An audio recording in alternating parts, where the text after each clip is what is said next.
Healthy and tasty millet products కోసం సంప్రదించండి millet మంత్ర. నమస్తే రమ్మగారు. నమస్తే జయ. ఏదైనా మంచి స్టోరీ చెప్పండి రమ్మగారు. సాధారణంగా మనం చదువుకున్న వాళ్ళు, జ్ఞానం కలిగి ఉన్న వాళ్ళ ప్రత్యేకతే వేరుగా చెప్పుకుంటాం. Knowledgeable people. నాలెడ్జ్ ఎక్కడి నుంచి వచ్చేస్తుంది? సహజంగానే కొంచెం ఐక్యూ ఉన్నవాళ్ళు ఉంటారు, చురుగ్గా, తెలివిగా, యాక్టివ్గా ఉంటే చదువు వాళ్ళకి వాళ్ళ ఐక్యూని బాగా పెంపొందిస్తుంది. అప్పుడు వాళ్ళకి రకరకాల విషయాలు తెలుసుకునే అవకాశం లభిస్తుంది. ఒట్టి ఐక్యూ ఉన్నవాడు కొన్ని చోట్ల రాణిస్తాడు. అవును. కానీ వాడికి చదువుతోటి ఆ ఐక్యూని పదును పెడితే వాళ్ళు ఇంకా అద్భుతంగా రాణిస్తారు. దాన్ని ప్రూవ్ చేసే ఒక కథ. పిల్లలకి నువ్వు తెలివిగల పిల్లలు, నువ్వు తెలివైన వాడివి, చదువుకుంటే ఇంకా రాణింపుకొస్తావని చెప్పాలి. చదువుకుంటే నీకు చాలా రకాల విజ్ఞానాలు వస్తాయి. నువ్వు ఒక తెలివి ఒకటే కాదు, చురుగ్గా ఉంటారు చూడు కొంతమంది పిల్లలు. అసలు ఇవాళ రేపు ఈ జనరేషన్లో చురుకుదనం లేని పిల్లలు లేరమ్మా. అవునండి. అతి చురుకు. అవును. ఏం చేసుకోవాలో తెలియదు ఆ మొత్తాన్ని. అలాంటి వాళ్ళే ఉంటున్నారు. అవును. పిల్లలు చదవకుండా ఉంటే చదువు ఎలాంటి ఫలితాన్ని ఇస్తుందో ఈ కథ చెప్పచ్చు. బాగుంది, మంచి కథ. పూర్వం ఒక అగ్రహారంలో ఒక ఆయన ఉండేవారు, ఇద్దరు మగపిల్లలు. ఆయన చాలా పేదవాళ్ళు వాళ్ళు. అయితే ఏదో చిన్న వృత్తి వాళ్ళది, పౌరోహిత్యం లాంటివి నేర్పించుకున్నారు. రెండో పిల్లడు భలే తెలివిగా ఉండేవాడు. ఆయనకి ఏమనిపించింది, పెద్దవాడు ఎట్లాగో మన ఇంటి పనులు, ఇంటి వ్యవహారము, మన క్లయింట్స్ ఎవరున్నారో వాళ్ళని మన ఊరు వరకు చూసుకుంటాడు. చిన్న ఊర్లో ఎంత డబ్బు వస్తుంది, ఎంత పేరు వస్తుంది, మనం ఉన్న ఊళ్ళో ఏదో భుక్తి గడుస్తుంది, అంతే. మర్యాదకు లోటు లేకుండా ఉంటుంది. కానీ పిల్లాడు చాలా తెలివిగా ఉన్నాడు. వీడిని పెద్ద చెరువులో ప్రవేశపెట్టాలి, పెద్ద చోట. అందుకు ఈ పిల్లవాడికి ఏదైనా చదువు చెప్పించాలని అనుకున్నాడు. కొద్దిగా కొంచెం వయసు వచ్చాక ఏం చెప్పాడంటే, నాయన నిన్ను తీసుకెళ్ళి ఎక్కడైనా పెట్టే ఓపిక లేదు నాకు.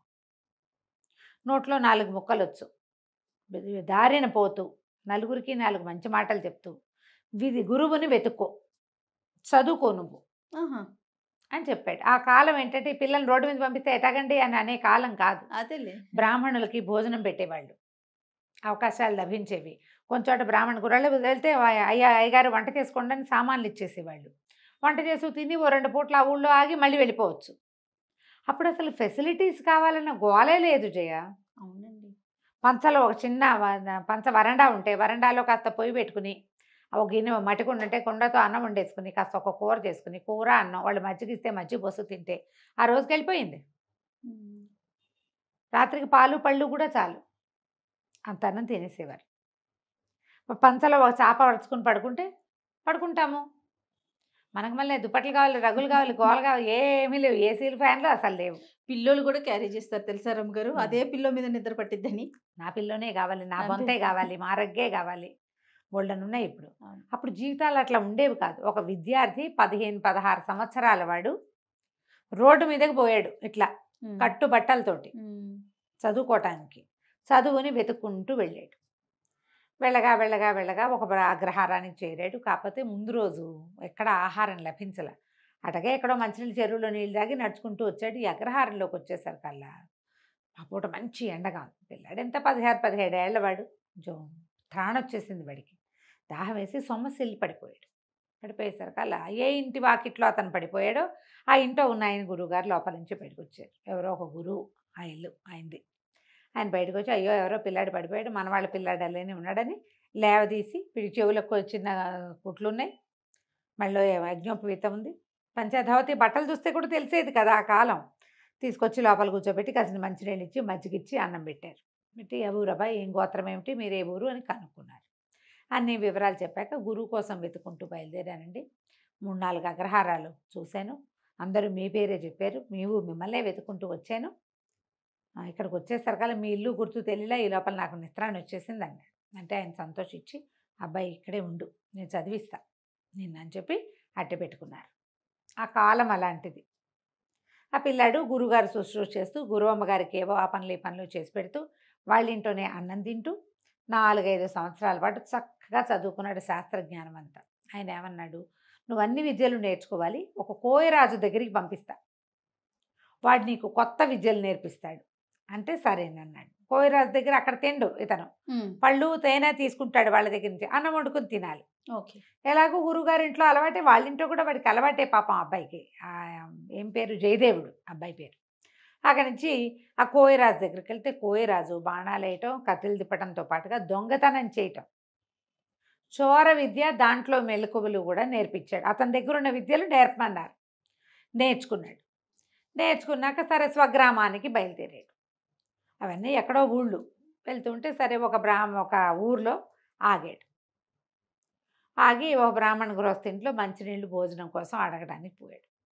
పోయేసరికల్లా ఆవిడ ఏమైనా మంచినీళ్ళు మజ్జిగ ఇచ్చి, ఎక్కడి నుంచి నాయనా, ఏ ఊరు ఏమిటి అంటే, చిన్నప్పుడే బయటకు వచ్చానండి, అక్కడ చదువుకున్నాను హరిశర్మ గారి దగ్గర, తర్వాత ఏమో ఇట్లా కోయరాజు దగ్గర రకరకాల విద్యలు నేర్చుకున్నాను, ఇక నేను రాజోద్యోగం చేయగలిగే సత్తా వచ్చింది, ఎక్కడైనా ఉద్యోగం దొరికితే చూసుకుంటా, ముందు మా వాళ్ళని చూద్దామని బయలుదేరానంటే, ఏమిటో నీ విద్యలన్నీ వింటుంటే వింతగా ఉంది, ఇప్పుడు మా ఇంటికి ఎవరు వచ్చారో చెప్పు, చాలా చదువుకున్నావు కదా, ఊహించు మా ఇంట్లో ఏం జరిగింది, మా ఇంటికి ఇంతకుముందు ఎవరో వచ్చారు, ఎవరు వచ్చారో నువ్వు ఊహించి చెప్పగలవా, మా వాకిట్లో ఏం జరిగిందో ఆలోచించి ఐక్యూ తోటి, మనం సినిమాలో చూసాం, వాడు ఊహించి చెప్పేస్తాడు అవును. బ్యాంక్ రాబరీ జరుగుతోందని. అవునండి. ఇలాంటి కథలే దానికి ఆధారం. ఓకే.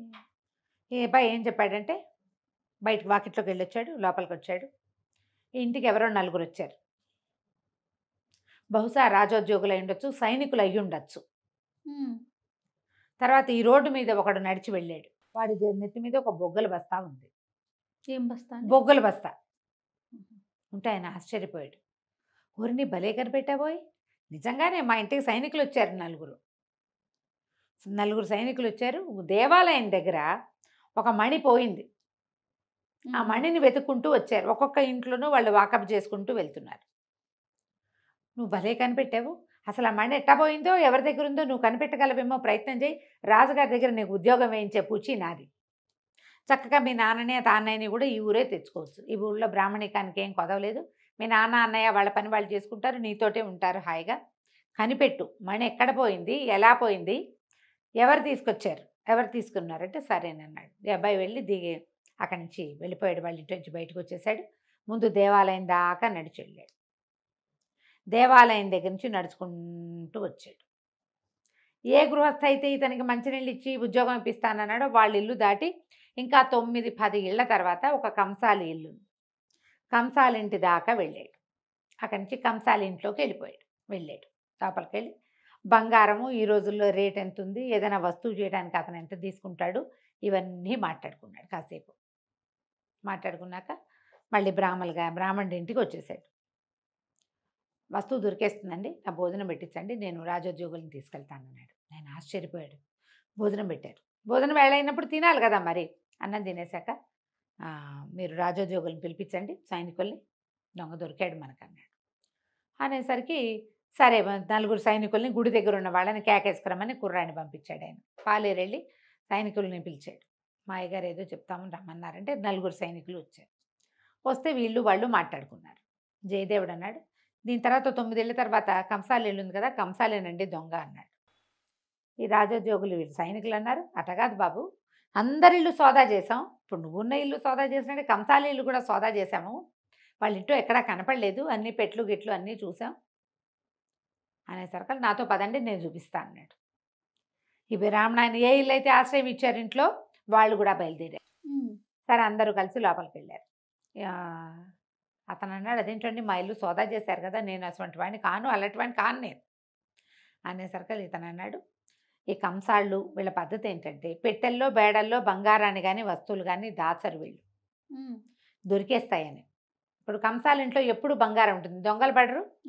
వాళ్ళు ఏం చేస్తారంటే చిన్న చిన్న గోడకి కంతల్లో పెట్టి మూస్తారు. కొత్తగా అలిగిన గోడ ఎక్కడుందో వెతకండి ముందన్నాడు. మట్టి గోడ అది. ఇప్పుడు రోజు అలకరు కదా, కొన్ని చోట్ల ఇట్లా ప్యాచ్లు కనపడతాయి, ఆ ప్యాచ్ ఉన్న చోట తడి ముట్టుకుని చూసి ఇదిగో తడిగా ఉంది ఇక్కడే అంటే అక్కడ తవ్వేసరికి దాన్ని ఇట్లా కొట్టేసరికి మణి బయటపడింది. వాళ్ళు ఆశ్చర్యపోయారు, ఈ బ్రాహ్మణ ఆయన ఆశ్చర్యపోయాడు, ఆ గృహస్థు కూడా. మణి తీసుకున్నారు, కంసాలను పట్టేశారు. పట్టేశాక బయటకు వచ్చాక ఆయన అడిగాడు, ఎట కనిపెట్టావయ్యా అని. దాందేముందండి, దేవాలయం దగ్గర మణిపోయింది, దేవాలయం దగ్గర ఎక్కడ మణిపోయిందని మీ వాళ్ళు చెప్తున్నారు, మణి మిస్ అయిందని. అక్కడ ఒక చిటికెడు బొగ్గు పొడి రాలి ఉంది. ఆ తర్వాత దారంతా బొగ్గు పొడి రాలింది. ప్రతి చోట వాడు బ్యాగులోంచి రాలుతూ ఉందంటే ఆ దారిని వెళ్తున్నాడు.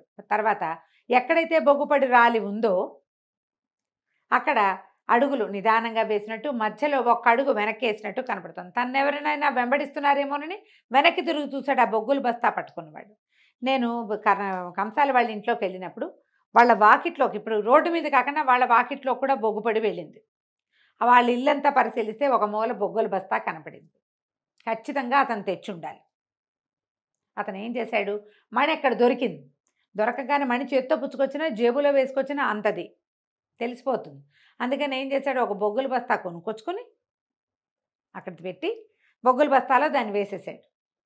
బొగ్గుల బస్తా మోసుకుంటూ వచ్చాడు. వచ్చిన తర్వాత అడుగడుక్కి ప్రతి 10 అడుగులకి ఓసారి వెనక్కి తిరిగి చూసుకుంటున్నాడు. వెనక్కి తిరిగి చూడాలంటే ఇటా తిరగలేదు, నెత్తి మీద బస్తా ఉంది కదా, ఒక అడుగు వెనక్కి వేస్తే కదా వెనక్కి తిరగాలట్టు. అవును, మనిషి పూర్తిగా సగపడైనా తిరిగితే గానీ కనపడదు అవతల భాగం. అంతేగా. బస్తా ఉన్నవాడు ఎట్టా మరగమల ఇటా చూస్తాడు, చూడలేకపోతాడు కదా. అందుకని 11 అడుగులు ముందుకి, ఒక అడుగు వెనక్కి కనపడుతున్నాయి. అవి కొంచెం అడుగులు మాసిపోయినాయి, అంటే చాలా సేపు అయిందనమాట. మరి మా ఇంటికి సైనికులు వచ్చారని ఎట్టా కనిపెట్టావయ్యా అంటే, దాందే ఉందండి, సైనికులు కవాతు చేస్తున్నట్టు నడుస్తారు. మనకు మళ్ళీ ఎట్టా పడితే ఎట్టా ర్యాండమ్గా నడవరు. అడుక్కి గ్యాప్ కూడా కరెక్ట్గా ఉంటుంది, వాళ్ళకి అలవాటు. 4 రోళ్ళు 8 జతలు, అది కూడా సేమ్ గ్యాపులతోటి. కాబట్టి ఖచ్చితంగా వాళ్ళు సైనికులు అయి ఉంటారని ఊహించాను. వాళ్ళు మీ ఇంట్లోకి వచ్చారు. మీ వాకిట్లో మట్టి మీద కూడా సేమ్ అడుగులు ఇవి కనపడుతున్నాయి. వాళ్ళు మీ ఇంట్లోకి వచ్చారు. వచ్చింది రాజ సైనికులు అని తెలిసింది.